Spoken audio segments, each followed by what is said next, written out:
shortly we'll try to go across to our guests and Major Gaurav Arya as well. But certainly a very strong message coming in by both US and India. Let me go across to Major Gaurav Arya, who's joining us live. Yes, Major Gaurav Arya, how do you read into this joint statement by India and US against Pakistan? And as we were speaking in the previous show as well, as to how at this juncture, what does this really mean for the US, convinced by what India is stating as far as the cross-border terrorism is concerned? See, there's nothing profound in what America says. It's just the timing. America has known all along that Pakistan was involved in terror. After all, Osama bin Laden was found in Abbottabad, which is in Pakistan. America has known about Pakistan's nuclear weapons program, and it allowed that nuclear weapons program to develop and build up. America is aware of Pakistan's proliferation and how Dr. Abdul Qadir Khan, father of Pakistan's nuclear program, is in fact a criminal by all international standards. It knows all that. It is just that it was convenient for America to overlook all of this and somehow play along with Pakistan so it could get access into Afghanistan and use Pakistan for various other things. Now, the drones that are flying, or recently flown to conduct strikes inside Afghanistan did not fly or land in the territory of Pakistan. So essentially, this is, I think, America signaling to Pakistan that we don't need you any longer. We are happy without you. We don't need you any longer. But to say that America has woken up today and America did not know, I'm sorry. America has known for the past 3 decades that Pakistan has fueled terrorism across the world. America knew this very, very well.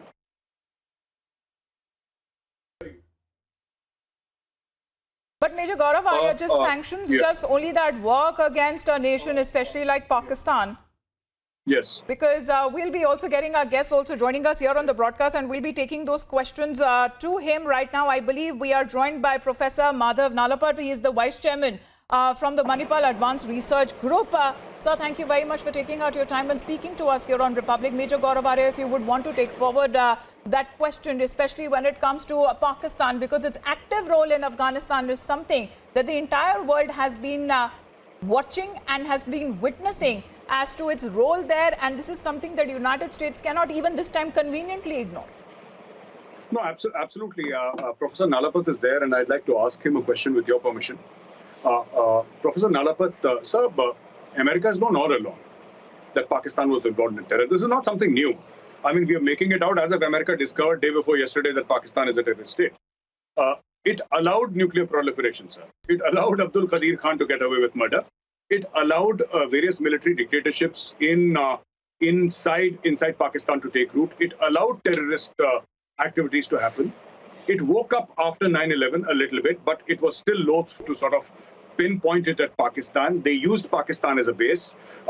Equipment was coming in through Bin Qasim port in Karachi and going all the way into Afghanistan. All of that was happening, but suddenly, you see, I think it is also signaling by the US, sir, and please correct me if I'm wrong, Professor Nalapat, that I think it's also signaling by America that, maybe that entire romance between America and Pakistan is over. Well, thank you, Gaurav. And as usual, I think you're very accurate in your analysis. The point is that America has had a terrible, calamitous surrender in Afghanistan. The surrender that was signed by President Trump and implemented by Joe Biden, and which has frankly hurt American prestige and American credibility all across the world. Why did this happen?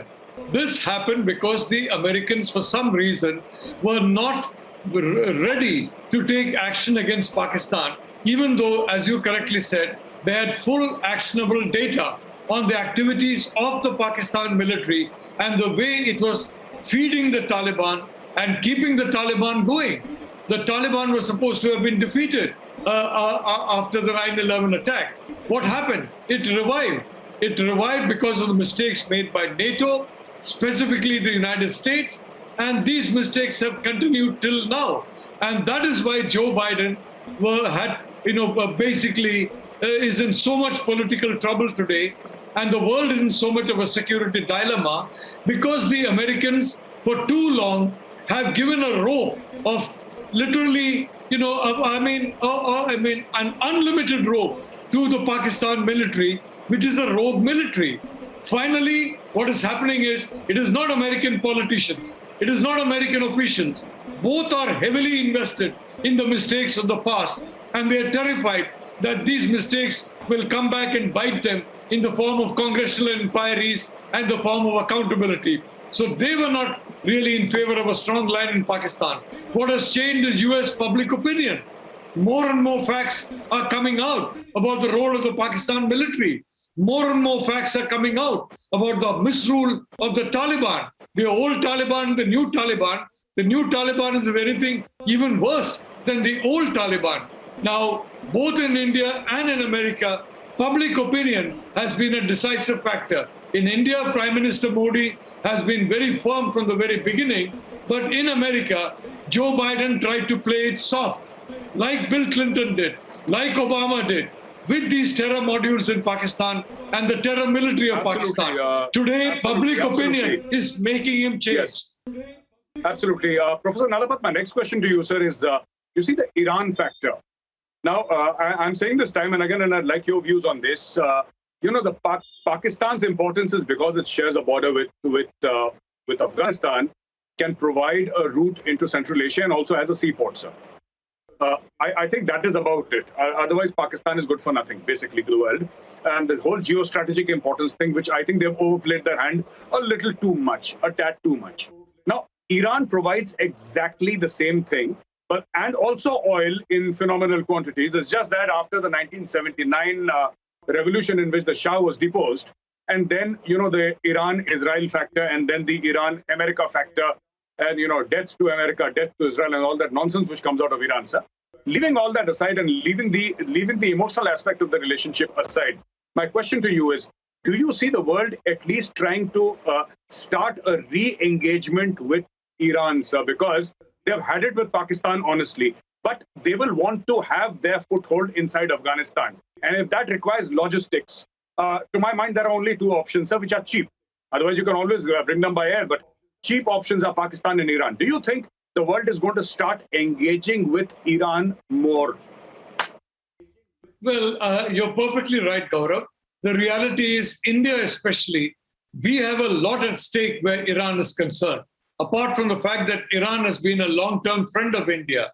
Now, may I say that a lot of reports have come about Iran supporting the Taliban. Well, I don't buy that for the simple reason the Taliban are viscerally anti-Shia, and Iran is a Shia majority state, and the Hazaras are being persecuted in Afghanistan. And this is a situation which Iran cannot tolerate. So eventually you are going to see an open split between Iran, Tajikistan, Uzbekistan, Turkmenistan, and these other, and India, so far as Afghanistan is concerned, where the Taliban is getting support from Pakistan and China. So yes, Iran will definitely be an ally in this battle against the Taliban. It may take a little while longer, and Joe Biden has frankly been much more realistic than President Trump about accepting that. The Chabahar port, I have long suggested Chabahar can be used as an alternative route if the Iranians agree for American equipment to go to Afghanistan and to go to Central Asia. And if there are better relations between the US and Iran, for example, if JCPOA is reintroduced, I don't see any reason why that should not happen. Iran is a civilizational friend of India.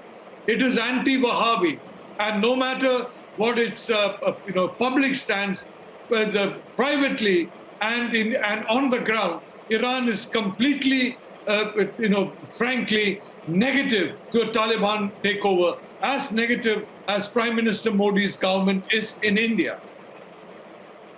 Sir, one more thing about the joint statement I'd like to ask you.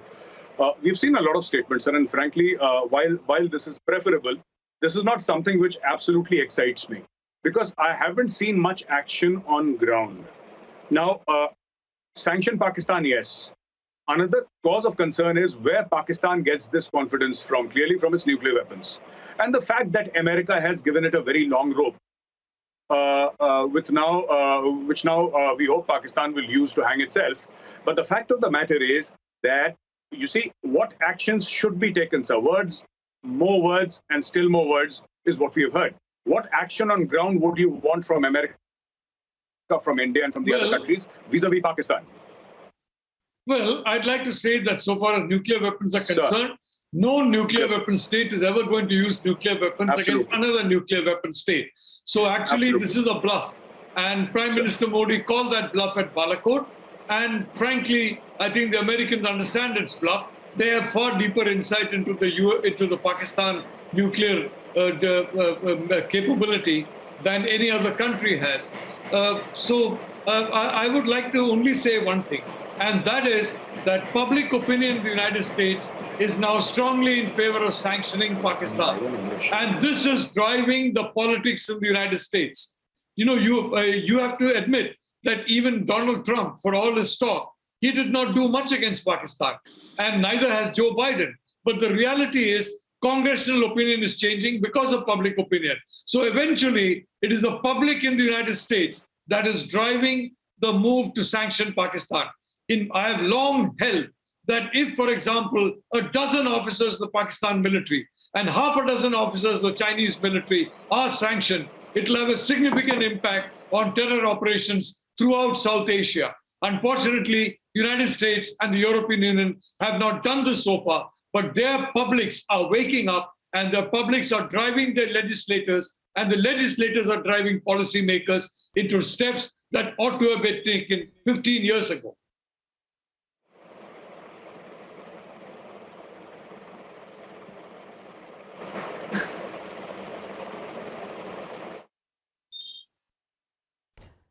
I think, Professor, we will just reconnect that line with Major Gaurav Arya in the meantime, because, this time around when Prime Minister also met the Vice President of the United States, Kamala Harris, it was so moto taken up when it comes to the issue of Pakistan and the cross-border terrorism that continues to emanate from the rogue nations. Sir, do you believe that this is a high time that actually the United States need to rethink over its relations with Pakistan, sir? Well, look at the chaos and confusion in Afghanistan. Look at the number of United States troops that have been killed because of groups that have been armed, equipped, trained, and incentivized by the Pakistan military. The United States has paid a very heavy price in blood and treasure for its errors in basically allowing Pakistan a free hand in all these matters. So yes, I do believe that the time is coming in which Pakistan is not only being called out publicly, but will be called out in terms of sanctions, will be called out in terms of countermeasures. And this is very welcome. And I'm very certain that Prime Minister Modi will respond in a very strong and assertive manner to such actions by the United States. The reality is, India and the United States are the two largest democracies in the world. And the Sino-Wahhabi alliance is basically targeting both India and the United States. And it is very, very important to understand the Pakistan military for quite some time is a satellite of China. It is no longer in any way under US influence. And in fact, it has been supplying China with a lot of intelligence about US weapons, about US influence, especially after the Afghan collapse. So Pakistan military is now an active satellite of China. And I think more and more Americans, including, I am happy to say,